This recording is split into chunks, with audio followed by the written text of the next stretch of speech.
Well, hello, good morning, and welcome to our final few hours aboard the beautiful MSC Seaside. Now, we got in pretty late since the engine failure, and we had to navigate a solid crowd to leave.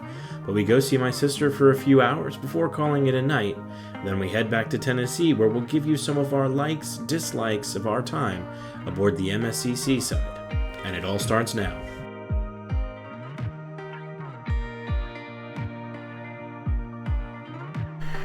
Well, hello, good morning, and welcome. It is 6:30 on Debarkation Day.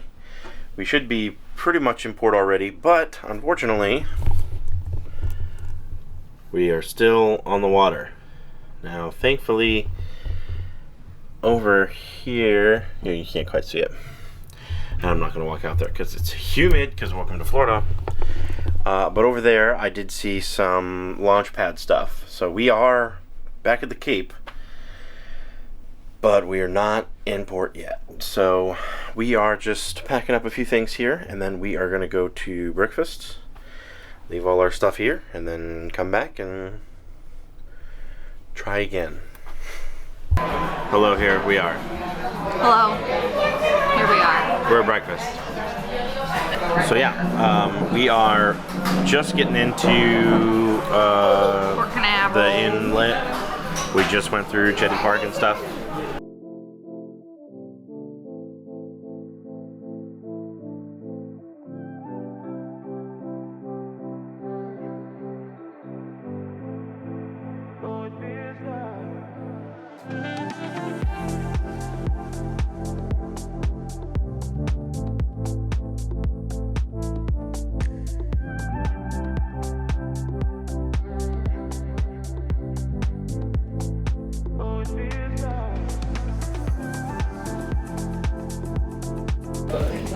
This is a long one. It's not bad. It's just a lot of people trying to get off all at the same time because we came in late, and it's just a lot of walking. It's all good though, because we're with friends. Okay, here it is. The gangway of sadness, as always. But they have air conditioning in here. Oh my god, it feels wonderful. Usually this is a super hot walk, but wow, this is cooler than inside. It is. It's beautiful. It's nice. Okay. Still gotta go through like customs and all that stuff. And Figure out where our rental car is. yeah, we gotta figure out where the rental car's at, or the shuttle to the rental car. All right. So we had the whole week aboard with our friends from P&B's Wide World of Ports. Go check them. Subscribe to their channel. I'll link it down below. We're going to see everybody really soon. We don't know when, but it will be soon. I promise you. Well, it was real. It was fun. It was real fun. Now we say goodbye. Sadly. Vlogging buddies. All right, we gotta go find our shuttle and head on out.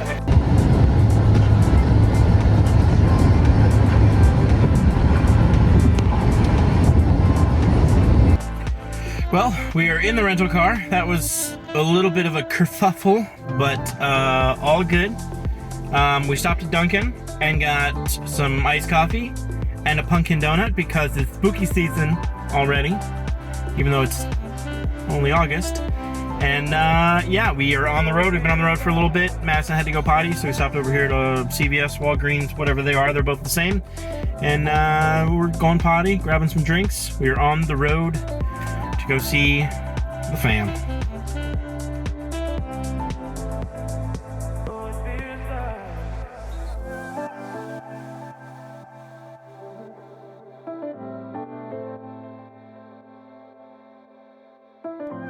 Oh goodness, okay, what to say.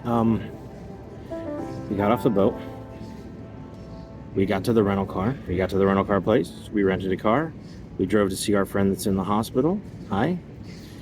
Shout out. And then we drove to my sister's house and hung out with my sister and her husband and their kid, Asher, who we absolutely had an absolute blast with.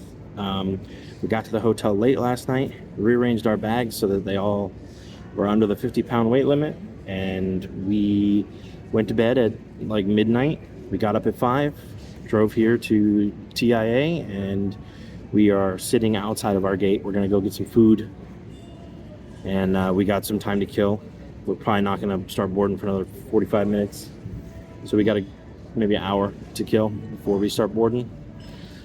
We had to move our flight up. We were actually supposed to leave tomorrow, but there is a tropical storm that looks like it's going to turn into a hurricane that should be here tomorrow when we were supposed to leave. So thankfully, Southwest was able to move up our flight without incurring any fees or anything. So we just kind of pushed it forward a little bit. Unfortunately, that means we couldn't see some of the people we wanted to see while we were here in Tampa. So to the Sherwoods, I'm really sorry. We really wanted to see you guys, and I was dying for some Sakura sushi, but unfortunately, duty calls. We are closing on the house on Wednesday, so we didn't want to have to push it too far and then have to redo closing and all that stuff. Since all the documents and everything are all ready to go, we don't want to add any hiccups to that process. So we're just heading out today. We'll be back in Tennessee in a couple hours. I think it's like a 2-hour flight, hour 50 or something like that. So we're going to go ahead, get on the plane, and fly back to Tennessee. This is the last time that I'm in Florida as a Florida resident. And in a couple of days, I'll start the process of becoming a resident of Tennessee. So super excited. Super excited.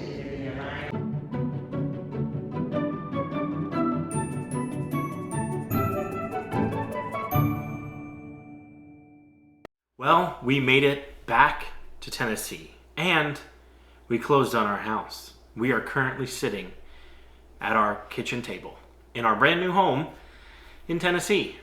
Definitely more to come on that, where we ended up. But today we are here to talk about our likes and our dislikes of the MSC Seaside. That's right. So let's go ahead and start with the likes, loves, and everything in between. First off, Ocean Key.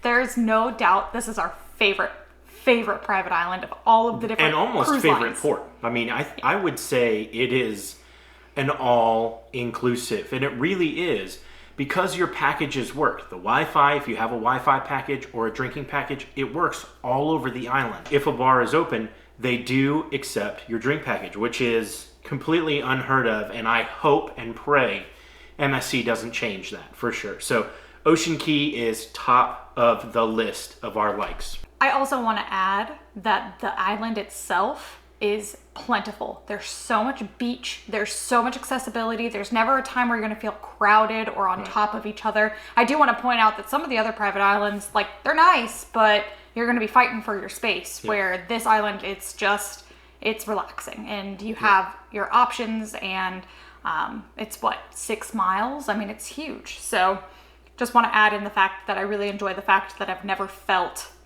crowded, even with 5,000 other passengers. Yeah. So the shows is another thing that we absolutely loved. We feel that the caliber of performers on the shows are just a hair above some of the other cruise lines that we've been on.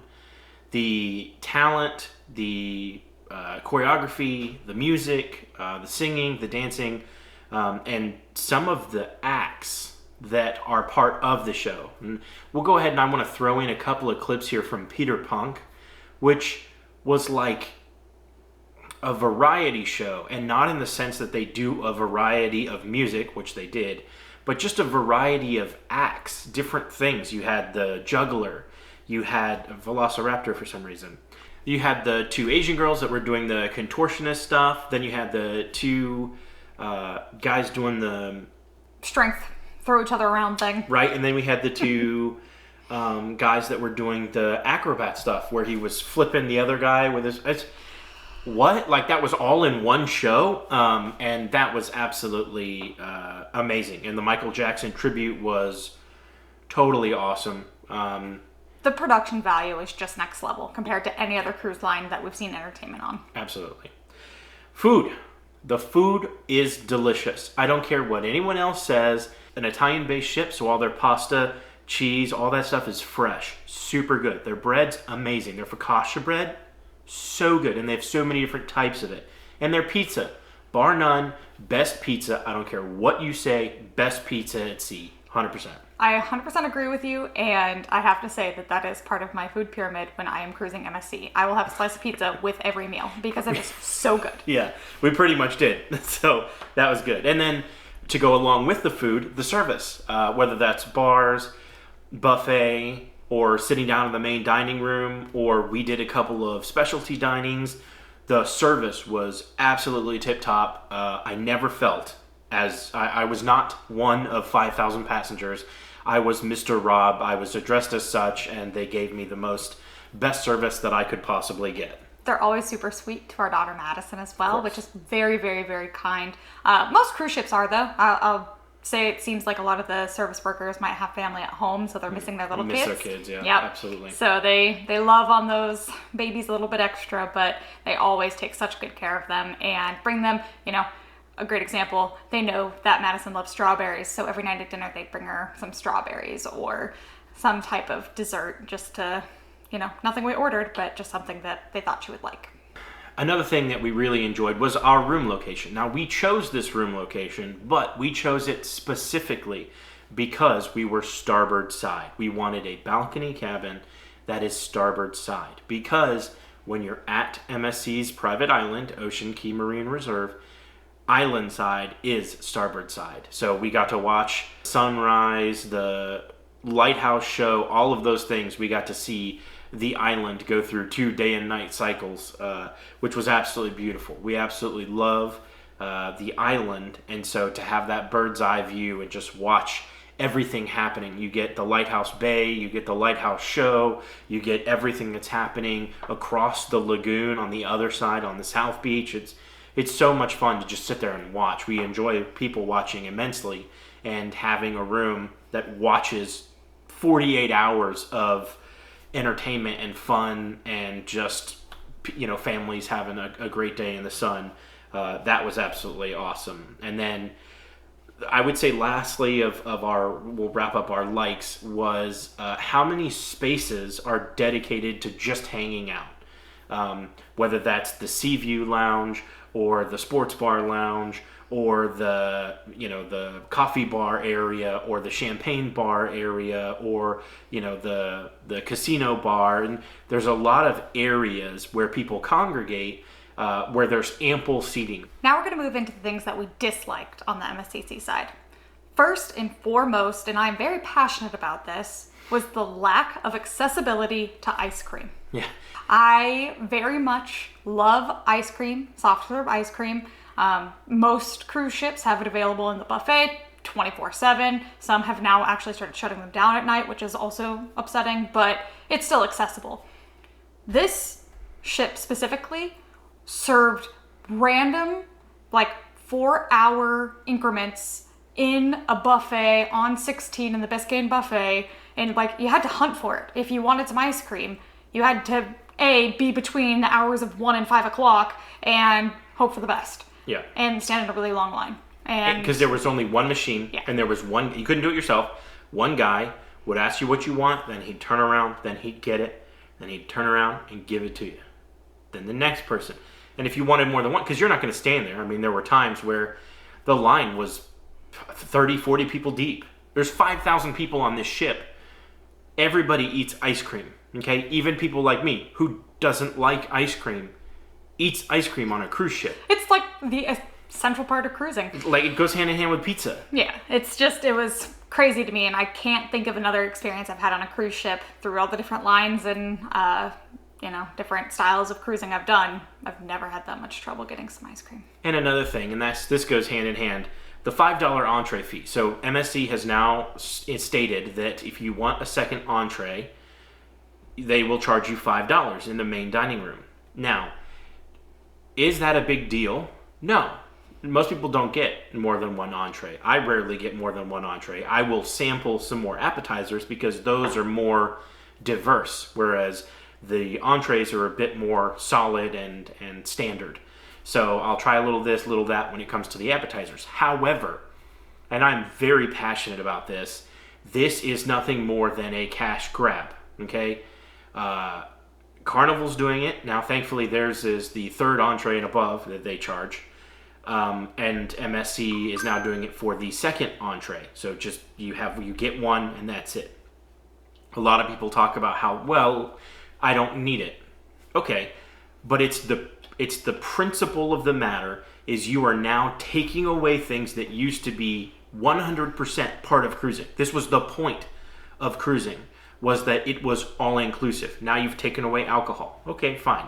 Now you've taken away the good steaks and put them in the steakhouse or the teppanyaki or the seafoods at the seafood place that you have to pay $50 for, okay? And now you're starting to take my spaghetti and lock that behind a $5. So I can't have the fish and the pasta dish. I now have to spend $5 to get, and this nitpicking, this we'll nickel them here and dime them there, is really gonna drive cruising to be a Disney experience.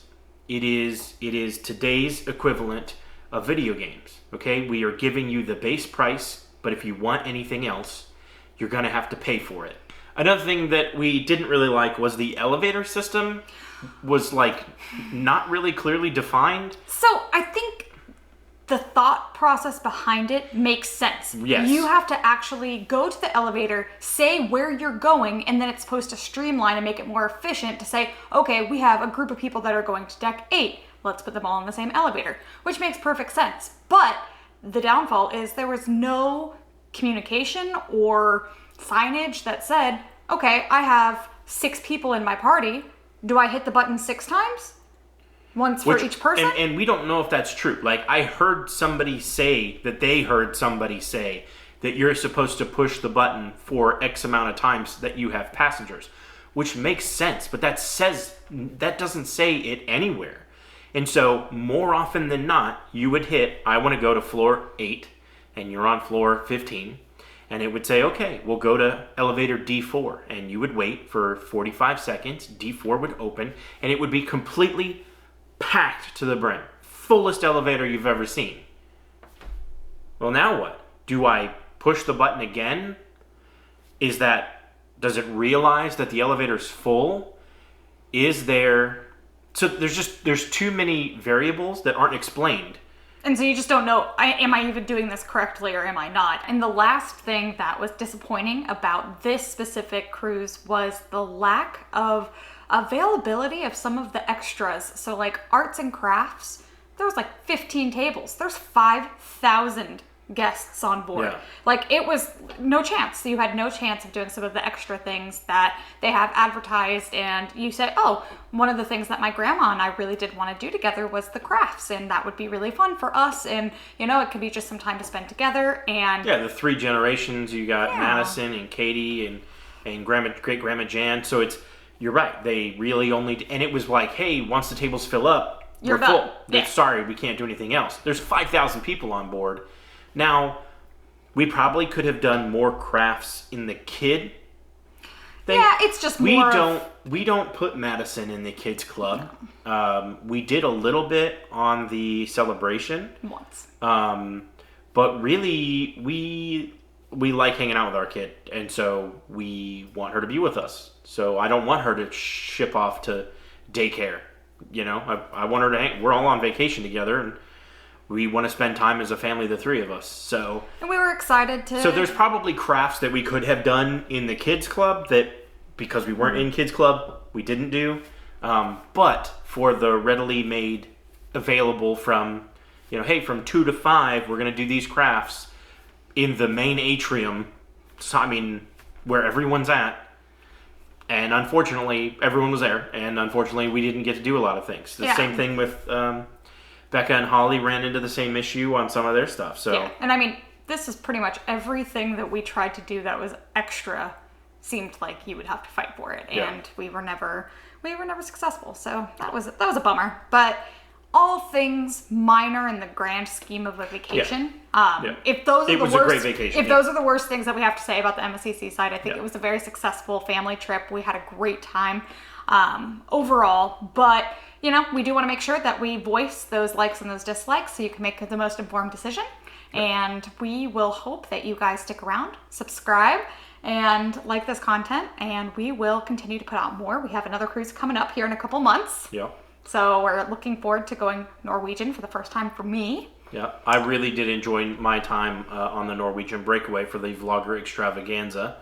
So that was something that I definitely, when I came home from that, I said, hey, we gotta check out Norwegian too. And I think that there's going to be some more cruises that we try next year as we go into the new year. Definitely want to try out some more lines and definitely see what else there is out there offered. Like she said, I just want to mirror that we had a great time with Jan and Scott, and of course our best friends from P&B's Wide World of Ports, Patrick, Becca, and their daughter Holly. We loved hanging out with them. We have a cruise with them next October. We're doing an Alaskan cruise On Norwegian. on Norwegian. The Jewel. Yep, on the Jewel, and that is going to be a crazy cruise because Group cruise. It started out as like there was 1 or 2 people going, and then it was offered to us, and then we offered it to some other people, and now I think confirmed we have like 18 people confirmed going and another 30 people talking about going. So it's going to be crazy. That is going to be Jason and Julio are going. super fun. Yeah. But, so yes, stay tuned. Of course, our channel, we post weekly. We are a travel and adventure family, and so if you enjoy the cruise content and just the good old clean family fun and the things that we're going to get up to here in Middle Tennessee and beyond, I would invite you to subscribe. So I am Rob. And I'm Katie. From Here Today. Where tomorrow. And we will see you there. Thank you for joining us on our week aboard the MSC Seaside. Please subscribe for more, and we look forward to more adventures by land, air, or sea. If you like this video and want to see more, please head on over to the channel and subscribe. And if you want to get notified, ring that little bell. We upload new videos every week.